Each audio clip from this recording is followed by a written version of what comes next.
For those of you who are not in the know yet, it was all over social media, but Platform Beers out of Ohio with tap rooms in all 3 cities and a soon-to-come brewery in Pittsburgh has sold themselves out to AB InBev. It's the first acquisition by AB InBev since 2017. Wasn't there some word that they were supposed to slow down on that? And they said they were done buying for a while. They did. They did for 2 years. Yeah. Well, I guess their ban was up. Yeah, they did for 2 years. They laid off like 90% of the sales force. Also in 2017. Oof. Yeah, like they basically just kept on people that were part of the breweries and who reported directly to those breweries. Basically, the local sales reps. Yeah. And then they ditched every redundancy within their own system. And then they're like, nah, we're not buying anything anymore. And we're done. And then they're done. And then Platform that's about 2017 is the same year that they really started to expand. Because they've only been open for, what, 4 or 5 years? I think 2015. It hasn't been that long. Yeah. Yeah, it hasn't been that long, but they went from 6,500 barrels to 20,000 barrels. And they're looking at 40,000 by the end of 2019. Yeah. Well, that'll probably be even bigger now. Right. Probably now, for sure, They're yeah. planning nationwide distribution Yeah. with ABI. They have to be backing bigger. them. Yeah. Yeah. Pre-buying, they were shooting 40,000. Now, Lord knows how But much. you got to wonder how long. I mean, obviously, this didn't just come to life today. Yeah, It's no. had to have couldn't been in the have. works for months. So maybe when, because I know that Andy from Hitchhiker had made a comment on Twitter about how they had an agreement with them where they went out there and brewed a beer with Platform. Platform was supposed to come here. Platform reneged, didn't come. The beer that was supposed to be their end of the collaboration, I guess, is being released this coming weekend, like tomorrow, when this podcast released. And then that never happened. And you got to wonder how long this has been in the works. Maybe when they made the announcement that they were going to open a pub in Pittsburgh, this was going to already be a catalyst for it. That's very possible. Like it could have come. Like I would imagine it would come within that announcement. Like whether it was AB InBev saying yes, push into this market, or AB InBev saw it and they go, oh, we can get a big foothold in the Mid-Atlantic market because their last purchase was Wicked Weed in North Carolina. Right. And we still haven't seen them hit Pittsburgh. No, right? no. Not that it matters. I'm just curious. Right. But I'm just saying, if they're pushing into a market, then that's one that they don't have. Yeah, I think the last one that I remember that they made a big push for after they purchased in Pittsburgh was Devil's Backbone. They had a huge launch campaign for them when they hit the taps here in town, or hit the shelves too. So, and even nowadays, I think I see the Vienna Lager for sure. Yeah, there's only a few varieties that I can think of that are in stores on any consistent basis. which is probably their best beer, at least in my. I mean, The Vienna Lager's their best beer. I've only had a very limited amount. No, I've only had. I mean, listen, you're talking about a very limited exposure to a portfolio, so I can't. From what I had when I had it, I enjoyed that beer. Okay. That's. We didn't. Oh, okay. Yeah. Like we reviewed that. Hey, maybe. I mean, this was before the buyout, so maybe this is something that's changed. Maybe the I don't know. I'm not saying it has. We definitely reviewed it post buyout. We did. Okay. They were bought 2015, right? It was 15 or 16. Either way, it was something before like we had a show. So Right. Okay. Yeah, There you go. we reviewed it post buyout, and it was not good. Not good. No. Okay. No. No, Yeah, it got steamrolled by the other two offerings. Yeah, one of them was Straub. of all things, so. Don't hate on that. That's a good beer. It was the special edition Ridgetop Ridgetop Runner. Yeah, it was a special edition Straub, not just a regular one. Although the regular Straub would probably still get picked up by me before Devil's Backbone. Yeah, that beer sucked. But Sorry to bring up such a sore subject. well, And another thing. it's one of the few beers on the show that we really didn't like. Right. And we were very surprised by it. Yeah, we were surprised how bad it was. Because I had heard good things about Devil's Backbone, even though, yes, AB InBev was involved in all that stuff. But I had heard good things, and when we had it, I was disappointed. Yeah. Well, if I may bring it back to the actual conversation, Yes. What do you think, honestly, this is going to do for the launch of this pub when it opens in Pittsburgh? Because they still have plans to open. The launch has generally been killed for me. I was super excited for it just because they were going to be brewing here. I think I read something maybe that they're going to have like home brewer opportunities. Similar to what Lincoln Avenue has. Yeah, like Lincoln Avenue's looking for that, and I know a couple other places. But people are looking to outreach to the community, to some people who can't, get into a big space. Yeah, I was really excited for it, but now that I know it's here, I kind of don't want it here. Because I just don't want it's a space that we could be giving to anything else that's local. I think what's going to happen is the more enthusiastic drinkers, the hobbyists, things like that, they're going to poo-poo it, similar to what we're doing now, and personally, rightfully so.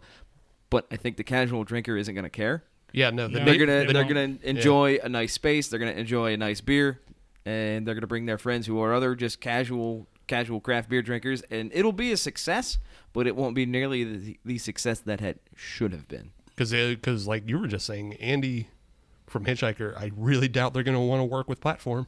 No. From the tone of his tweet, I would say absolutely not. Yeah.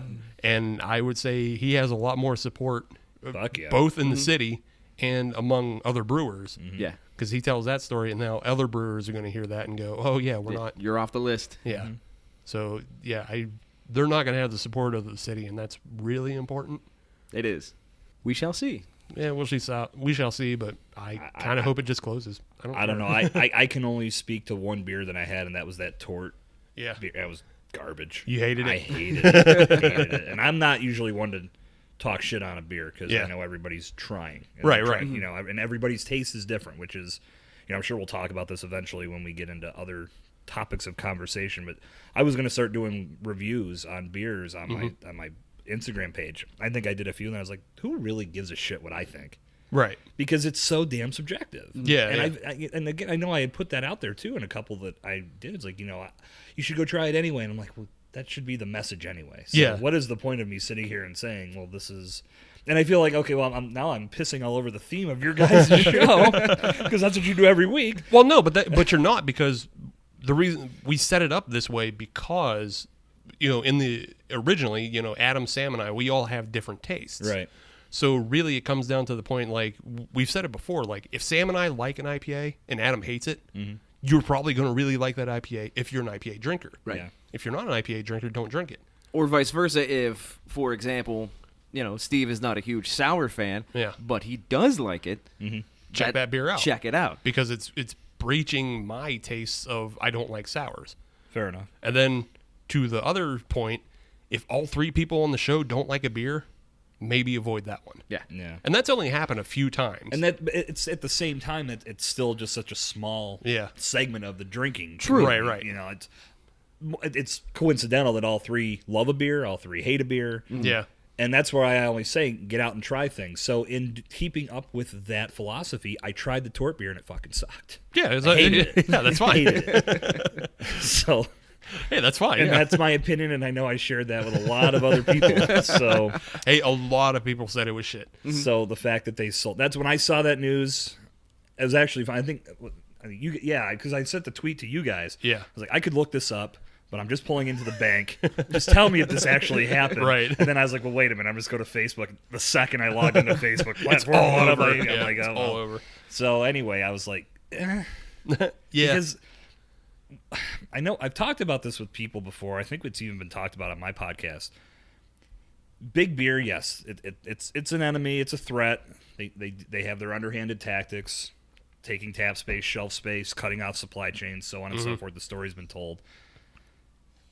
Another big enemy of craft beer is breweries that make bad beer. Yeah. Because craft beer is as popular as it's become and as much footing as it has gotten, still has a long way to go in regards to captivating the mass audience.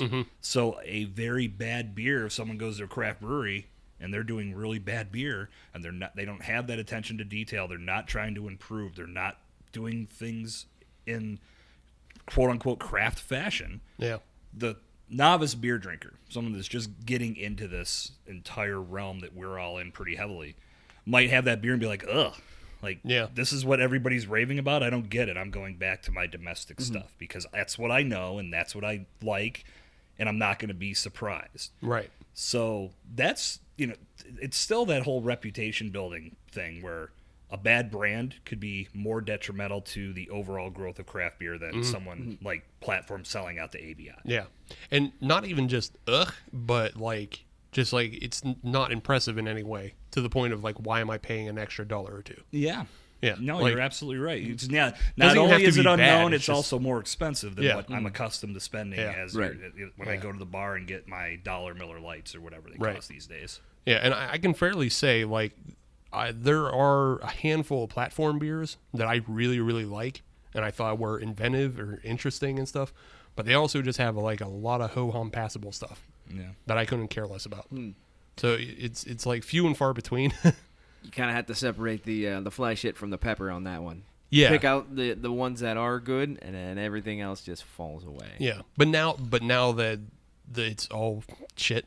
That said, maybe you I know that and a lot of the people that I talk to, a lot of people I see that pay very close attention to that public opinion. Maybe that's where it's like, okay, we've got so many people that think our beer is middle of the road. Fuck it, let's sell out and get the money, Right. and we win. Yeah. Because That people is are true. shitting on us anyway. Right. Yeah. Why not we get a payday out of this? Yeah. Plus, whether people hate it or they love it, now this big brand is going to help us build our distribution footprint and get into markets that we never would have been possible without their backing. So maybe that was a thought too. I don't know. This is all just podcast speculation, but Yeah, right. Yeah. We are not. But that's what we do as Yeah, podcasters. we just speculate because I mean nobody's really going to answer those questions for real because they're they detriment their deal. right. Exactly. The lawyers will poo-poo that real quick. Yeah, no, the co-owner of Platform isn't going to come out and go, "Oh yeah, it's because you guys all gave us 3.5 stars on Yeah. everything, so we saw a payday We were and on we the took fence, it." but then we listened to Hop Nation USA, and Jason Cercone said the Tort Beer sucks, Right. so we signed the check the next day, or we signed the dotted line the next I'll show day. him that son of a bitch. Yep.